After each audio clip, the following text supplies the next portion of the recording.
Assalamualaikum warahmatullahi wabarakatuh. Alhamdulillahirabbil alamin. Assalatu wassalamu ala asrafil anbiya wal mursalin wa ala washabbihi ajmain amma ba'.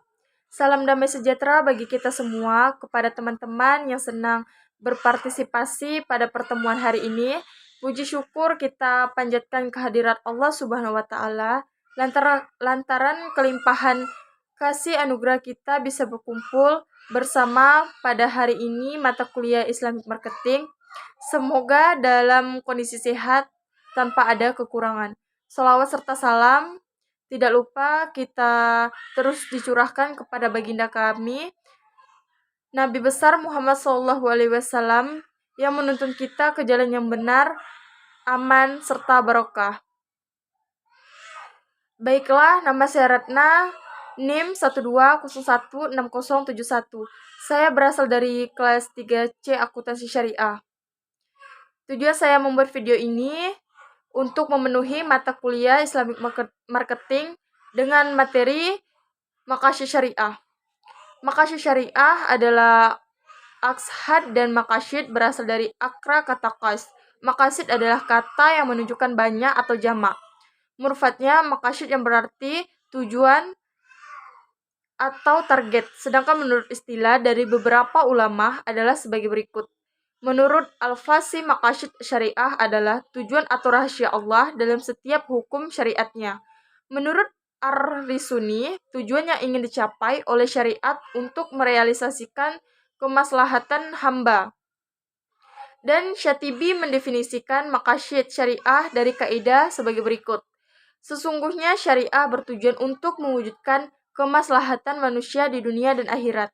Dari pengertian tersebut dapat dikatakan bahwa tujuan syariah menurut Syatibi adalah hukum Allah yang tidak mempunyai tujuan.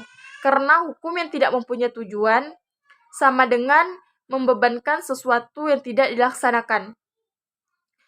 Kemaslahatan di sini diartikan sebagai segala sesuatu yang menyangkut rezeki manusia, pemenuhan penghidupan manusia, dan perolehan apa-apa yang dituntut oleh kualitas-kualitas emosional dan intelektualnya dalam pengertian yang mutlak.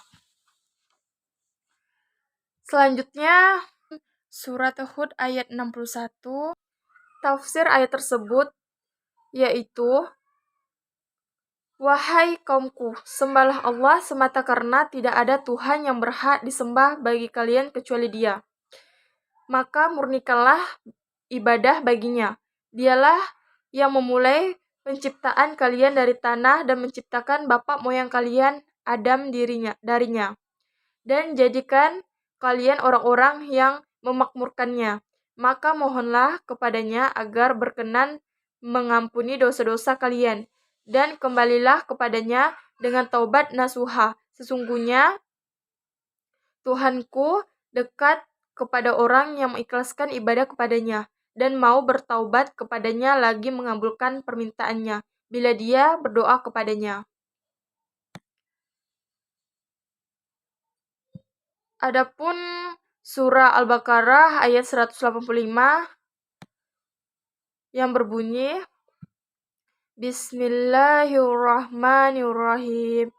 Inna safa wal marwata min sa'airillah faman hajjal baita awi tamara fala junaha alaihi ayyat tawafa bihima wa man tatawwa'a khairan fa innallaha syakirun alim.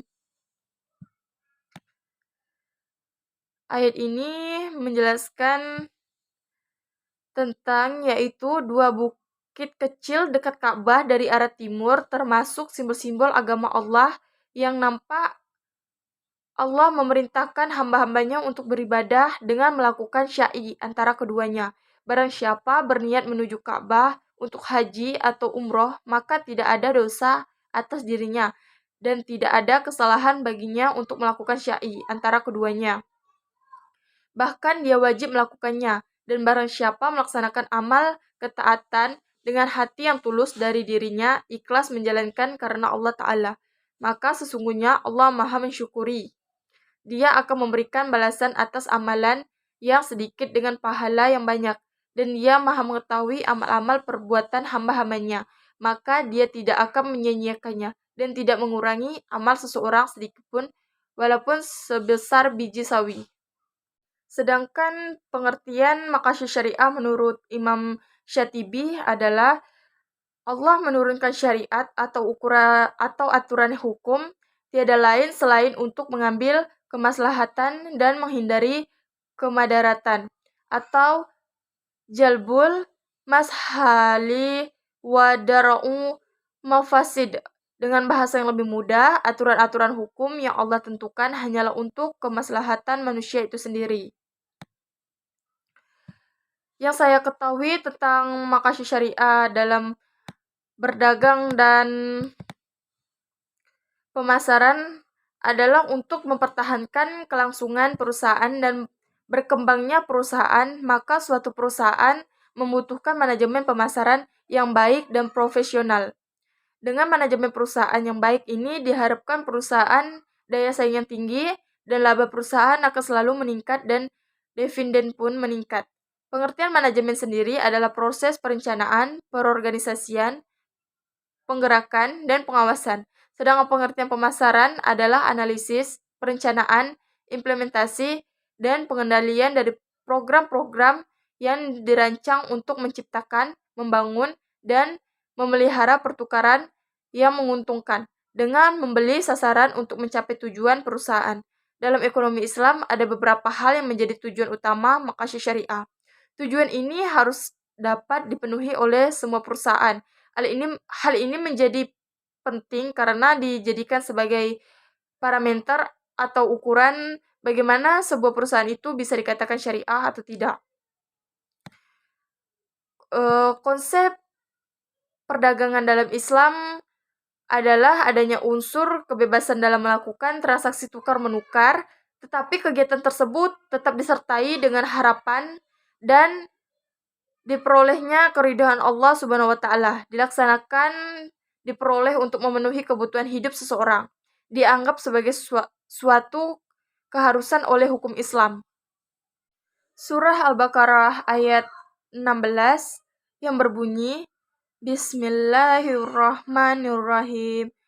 Ulaikal ladzina nastarawud dalalata bil huda fama rabihat tijaratuhum wa ma kanu muhtadin. Tafsir dari ayat tersebut adalah orang-orang munafik tersebut telah menjual diri mereka dengan sebuah transaksi yang akan merugikan, di mana mereka lebih memilih kekafiran dan meninggalkan keimanan. Maka mereka tidak mendapatkan sesuatu apapun, justru mereka rugi karena kehilangan hidayah, dan inilah kerugian nyata. Selanjutnya, apa itu tijarah? Tijarah dalam kajian hukum Islam adalah suatu kegiatan mempertukarkan suatu barang berharga dengan mata uang melalui cara-cara yang telah ditentukan. Adapun surah yang menyebutkan kata tijarah antara lain adalah surah Al-Baqarah ayat 282 yang isi tafsirannya, wahai orang-orang yang beriman kepada Allah dan mengikuti Rasul-Nya Muhammad SAW, bila kalian mengadakan transaksi hutang piutang sampai waktu tempo tertentu, maka lakukanlah pencatatan demi menjaga harta orang lain dan menghindari pertikaian. Dan hendaknya yang melakukan pencatatan itu adalah seseorang yang terpercaya lagi, memiliki ingatan kuat, dan hendaknya orang yang telah mendapatkan pelajaran tulis-menulis dari Allah tidak menolaknya. Dan orang yang berhutang mendidiktekan nominal hutang yang menjadi tanggungannya. Dan hendaklah dia menyadari bahwa dia diawasi oleh Allah serta tidak mengurangi jumlah hutangnya sedikit pun. Apabila penghutang termasuk orang yang diputuskan tidak boleh bertransaksi dikarenakan suka berbuat mubazir dan pemborosan, atau dia masih anak-anak atau hilang akal, atau dia tidak bisa berbicara lantaran bisu atau tidak mempunyai kemampuan normal untuk berkomunikasi, maka hendaklah orang yang bertanggung jawab atas dirinya mengambil alih untuk mendidaktekannya, dan carilah pasangan persaksian dari 2 orang lelaki beragama Islam, balik, berakal. Selanjutnya yang perlu diketahui itu kata ba'ah. Kata ba'ah adalah kemampuan seseorang untuk memberikan nafkah dan keperluan pernikahan. Adapun Quran surah Ibrahim ayat 14 yang berbunyi Bismillahirrahmanirrahim. Wal walanuskinannakumul arda mim ba'dihim zalika liman khafa maqami wa khafa wa'id. Tafsir dari ayat tersebut, dan kami benar-benar akan menjadikan kesudahan nasib yang baik bagi rasul-rasul dan para pengikut mereka, dan menempatkan mereka untuk mendiami negeri orang-orang kafir setelah mereka dihancurkan, perkara pembinasaan kaum kafir, dan menempatkan kaum muslimin tinggal di wilayah mereka merupakan hal yang pasti bagi orang yang takut berdiri pada tempatnya di hadapanku pada hari kiamat dan takut terhadap ancaman dan siksaanku. Apa itu syirah? Syirah adalah beli. Jual beli merupakan suatu perjanjian tukar-penukar barang yang disetujui satu sama lain. Adapun Quran surah Yusuf ayat 21-22 menjelaskan, wahai manusia, sembahlah Rabb kalian semata tanpa menyembah yang lain, karena dialah yang telah menciptakan kalian dan umat-umat terdahulu, dengan cara menjalankan perintah-perintahnya dan menjauhi larangannya.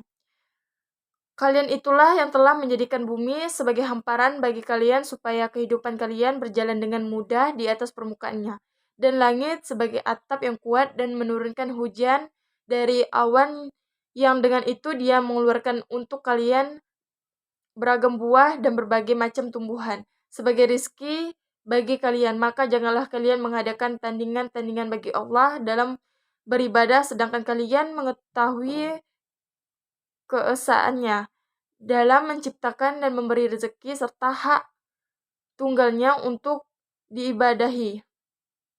Adapun perintah mengonsumsi produk yang halal dan thayyib berulang kali disebut dalam Al-Quran, diantaranya surah Al-Baqarah ayat 268 yang berbunyi Bismillahirrahmanirrahim. Syaitanu ya'idukumul faqra wa ya'murukum bil fahsya wallahu ya'idukum maghfiratam minhu wa fadla wallahu wasi'un alim. Kandungan surah dari ayat tersebut, setan menakut-nakuti kalian dengan kemiskinan, menganjurkan kalian untuk kikir dan mengajak kalian untuk berbuat dosa dan maksiat. Sedangkan Allah menjanjikan ampunan dan rezeki yang luas untuk kalian, dan Allah Maha luas anugerahnya lagi Maha mengetahui keadaan hamba-hambanya. Jelaskan apa yang dimaksud dengan riba, talaki rukban, bai najashi, tadlis, jual beli goror, dan iktikar. Yang pertama, riba. Riba adalah penetapan nilai tambahan bunga atau melebihkan jumlah pinjaman saat pengembalian berdasarkan presentasi tertentu dari jumlah pinjaman pokok yang dibebankan kepada peminjaman. Sedangkan talaki rukban ialah kegiatan pedagang dengan cara menyongsong pedagang desa yang membawa barang dagangan ia di jalan atau menuju pasar. Praktek ini juga termasuk makan harta dengan cara yang bathil, karena yang si pedagang desa tidak tahu harga pasar yang sesungguhnya. Yang ketiga ada bai najashi, yaitu bila seseorang produsen atau pembeli menciptakan permintaan palsu seolah-olah ada banyak permintaan terhadap suatu produk sehingga barang jual produk itu naik. Selanjutnya ada tadlis. Tadlis adalah transaksi yang mengandung suatu hal yang tidak diketahui oleh salah satu pihak. Jual beli goror, yaitu ketidakpastian dalam transaksi yang diakibatkan dari tidak terpenuhinya ketentuan syariah dalam transaksi tersebut. Dampak dari transaksi yang mengandung gharar adalah adanya penzaliman atas salah satu pihak yang bertransaksi sehingga hal ini dilarang dalam Islam. Sedangkan yang terakhir adalah iktikar.